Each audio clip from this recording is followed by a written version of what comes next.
एक कहां थी? Right here, only in India. ढूंढ लो चाहे सारी दुनिया, नहीं मिलेगा मेरा इंडिया। और उसके बाद देखिए मुगलों के जमाने की ऐसी कला जो इतिहास के पन्नों में कहीं खो गई थी, लेकिन आज फिर दुनिया भर में अपनी पहचान कायम कर रही है। ताजमहल की सैर तो आपने खूब की होगी, पर क्या आपको पता है कि यह इमारत अपने अंदर कई राज छुपाए हुए हैं? आज मेरे साथ देखिए कौन सा राज कैद है। आज मैं आपके लिए भारत से जुड़ी जो कहानियां लेकर आया हूं, मुझे यकीन है कि उन्हें सुनकर आप भी कहेंगे, it happens only in India. घाट घाट पे बदले पानी, चार कोस पे बानी, अतरंगी इस देश की देखे भैया अजब कहानी। भैया it happens only in India.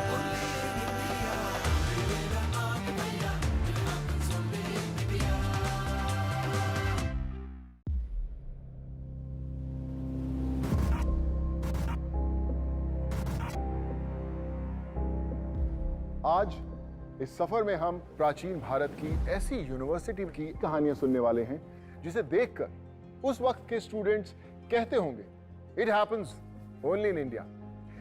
मैं बात कर रहा हूं करीब 1500 साल पहले बनी दुनिया की सबसे पुरानी इंटरनेशनल यूनिवर्सिटी में से एक नालंदा यूनिवर्सिटी की। आज कोई बेहतरीन यूनिवर्सिटीज की बात करे तो दिमाग में आते हैं ऑक्सफोर्ड, येल और कैम्ब्रिज जैसे नाम। लेकिन एक कमाल की बात बताऊं, करीब 1500 साल पहले कहानी कुछ और ही थी, क्योंकि तब भारत में थी एक ऐसी यूनिवर्सिटी जो आज दुनिया की सबसे पुरानी यूनिवर्सिटीज में से एक है, नालंदा। नालंदा शब्द 3 शब्दों से बना है, न प्लस आलम प्लस दा। इसका मतलब है एक ऐसा उपहार जिसकी कोई सीमा ना हो। वाकई जैसा नाम वैसा काम। इस यूनिवर्सिटी में ज्ञान का भंडार था। यहाँ सिर्फ धार्मिक ग्रंथ ही नहीं, बल्कि लिटरेचर, थियोलॉजी, लॉजिक, मेडिसिन और फिलॉसफी जैसे कई सब्जेक्ट्स पढ़ाए जाते थे। और तो और हर सब्जेक्ट का भरपूर ज्ञान देने के लिए बनाई गई थी 9 मंजिला लाइब्रेरी, जिसमें लाख 2 लाख नहीं 90 लाख से भी ज्यादा बुक्स और मैन्युस्क्रिप्ट्स थीं। ये यूनिवर्सिटी 700 साल तक दुनिया को सीख देती रही, लेकिन नालंदा ने कई बार हमलों की मार को भी झेला।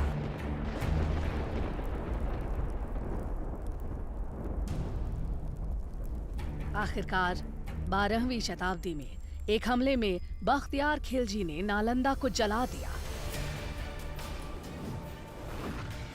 और माना जाता है कि इसकी लाइब्रेरी 3 महीने तक जलती रही और ज्ञान का वो खजाना जो संभाल कर रखा गया था धुएं में खो गया।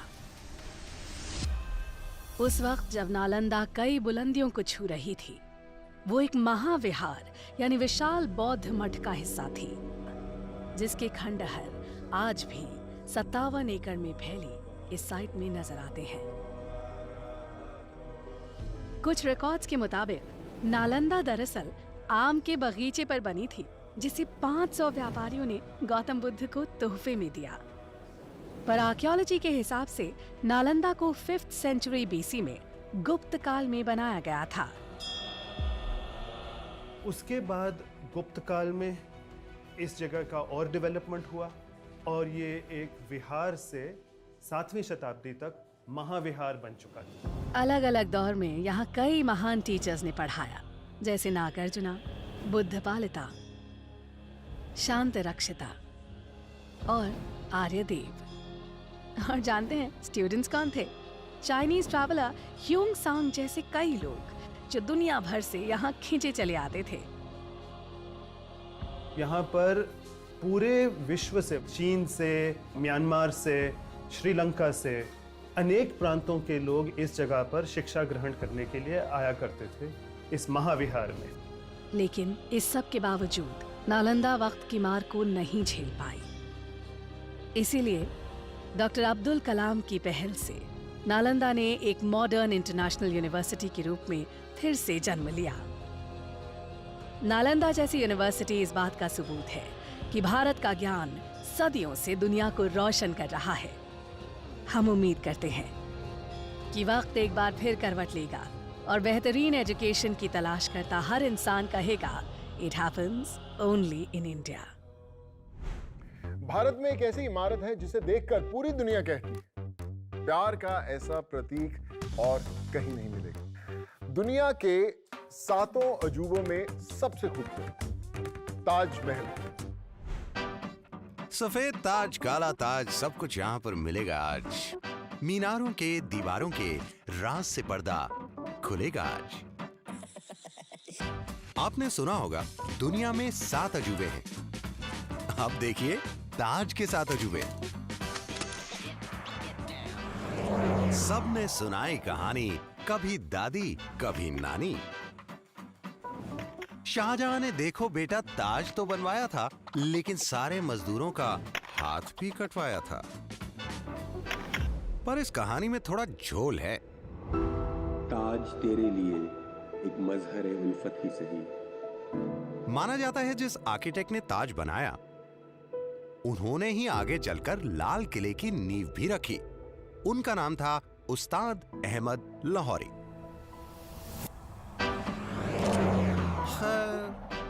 ताज सी इमारत नहीं है पूरे जमाने में, लेकिन भैया करीब 20 साल लग गए इसे बनाने में।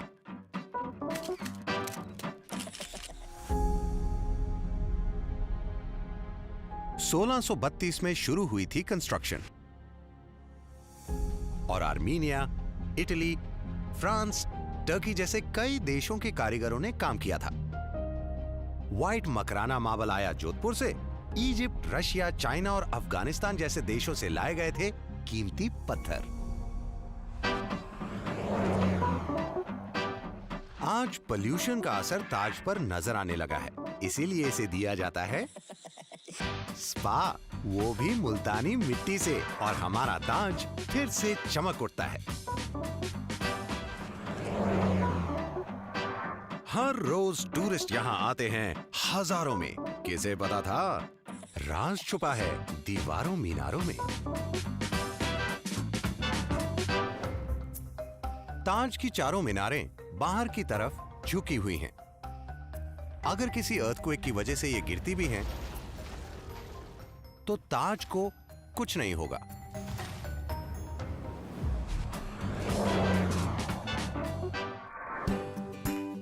और सुनिए, सुबह सुबह ताज हल्के पिंक कलर का दिखता है, शाम को मिल्की व्हाइट, और चांदनी रात में ये हो जाता है ब्राइट सिल्वर। मगर कहा जाता है शाहजहां का एक और सपना था।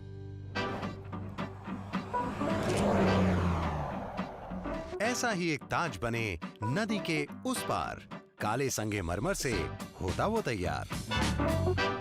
लेकिन ऐसा हो नहीं पाया, क्योंकि शाहजहां के बेटे औरंगजेब ने उन्हें आगरा के किले में कैद कर लिया।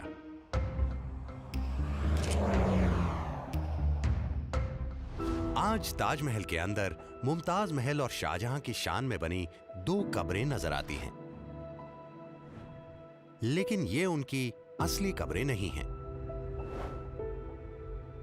शाहजहां और उनकी बेगम दुनिया की नजरों से दूर एक शांत कमरे में दफन हैं, जो दरअसल गार्डन लेवल पर है। इंडिया की ये शान करता सबको ये हैरान। यूं ही नहीं अजूबा इसे कहते मेरी जान। It happens only in India. जब कोई कश्मीर की खूबियों की बात करता है तो क्या याद आता है? खूबसूरत वादियां, डल झील, शिकारा, केसर की खुशबू। लेकिन कश्मीर में एक ऐसी बेशकीमती शॉल भी बनाई जाती है जो दुनिया भर में फेमस है। आई एम टॉकिंग अबाउट कानी शॉल्स। ऐसी शॉल जिसका इतिहास मुगलों के जमाने जितना पुराना है और बनाने में महीने भी लग सकते हैं या साल भी। तो चलिए पता लगाते हैं कि इसे बनाने की शुरुआत कैसे हुई। ऐसा क्या हुआ कि ये इतिहास के पन्नों में कहीं खो गई और उस शख्स से मुलाकात करते हैं जिन्होंने भारत की इस खोई हुई कला में फिर से जान फूंक दी।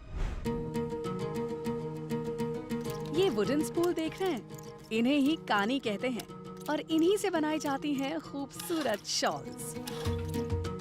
जब एक वीवर लूम पर बैठा होता है तो उसका लेफ्ट हैंड जो कानी उठाता है, आप समझ लीजिए कि उसके इन दोनों उंगलियों में आंखें लगी होती हैं। तो उनको पता चल जाता है, इन आंखों को पता चल जाता है कि मुझे कौन सी कानी उठानी है। ये एक दिन में few सेंटीमीटर, 1 से लेकर 2 सेंटीमीटर बनाते हैं, डिपेंड्स अपॉन द डिज़ाइन। मतलब डिज़ाइन कितना बारीक है उसी हिसाब से ये बनता है।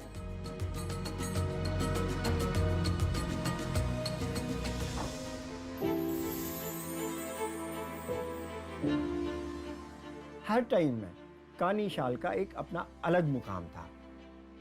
अकबर इसका जबरदस्त शहदाई था, उसने आईन अकबरी में इसका जिक्र है कानी शाल का। ये कहा जाता है कि कानी का जो कारीगर था वो हुक्के में पानी के बदले में दूध डालते थे। मतलब ये उनकी प्रॉस्पेरिटी की तरफ इशारा देता, वो इतने अमीर हो गए थे।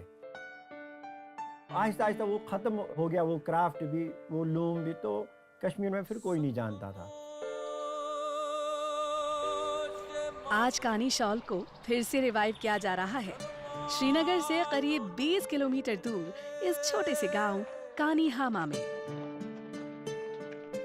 हमारे जो वालिद थे उनका नाम गुलाम मोहम्मद था, लेकिन वो पूरी दुनिया में मिस्टर कानी हामा के नाम से मशहूर थे। उनके दिमाग में यही था कि हमारी फैमिली में एक क्राफ्ट रहा है कानी शाल का, तो हमने इसको अधूरे रास्ते पे क्यों छोड़ा है, तो इसको रिवाइव करूं। यहाँ करीब 600 वीवर्स 250 हैंडलूम्स पर काम करते हुए अपनी कला को जिंदा रखने की पूरी कोशिश में जुटे हुए हैं।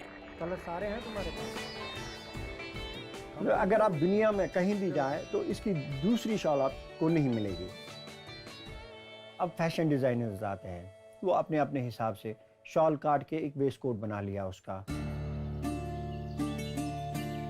मेरे ख्याल से कानी की सबसे एक्साइटिंग चीज उसकी कलर थ्योरी है, क्योंकि कश्मीरी क्राफ्ट में कलर थ्योरी हमेशा नेचर से हाईली इंस्पायर। यहाँ पे ये बात बोलना लाजमी है कि जो हमारा फ्यूचर है या हैंडलूम जो है, कहीं इसके ऊपर मशीन कब्जा न कर बैठे, तो कभी ये कहीं ये फिर से खत्म न हो जाए, ये कश्मीर से ये आर्ट जो ये क्राफ्ट है। जिस वजह से मैं कानी से जुड़ी रहना चाहती थी वो ये है कि ये एक लोकल क्राफ्ट है और मैं इसे अगले लेवल तक ले जाना चाहती हूँ। हम रोज इसमें ये चाहते हैं कि इसमें कुछ इनोवेटिव पहले में छठिए।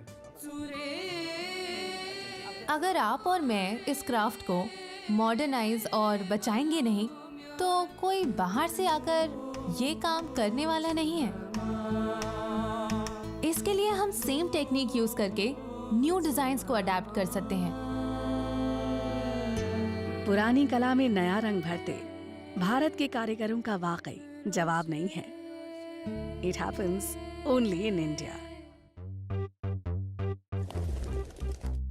घाट घाट पे बदले पानी, चार कोस पे पानी, अतरंगी इस देश की देखे भैया अजब कहानी।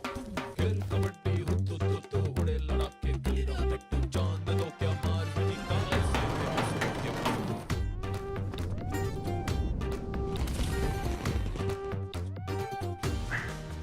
Welcome back to it happens only in India. I am sure आप लोग जानते ही होंगे कि कानूनी तौर पर भारत के संविधान को 26 जनवरी 1950 को लागू किया गया और इस दिन को हम रिपब्लिक डे यानी गणतंत्र दिवस के रूप में मनाते हैं। लेकिन आज मैं आपको संविधान की बेहद दिलचस्प बातें बताने वाला हूं। भारत के संविधान को देहरादून में पब्लिश किया गया। इसकी ओरिजिनल कॉपीज को हिंदी और इंग्लिश में लिखा गया।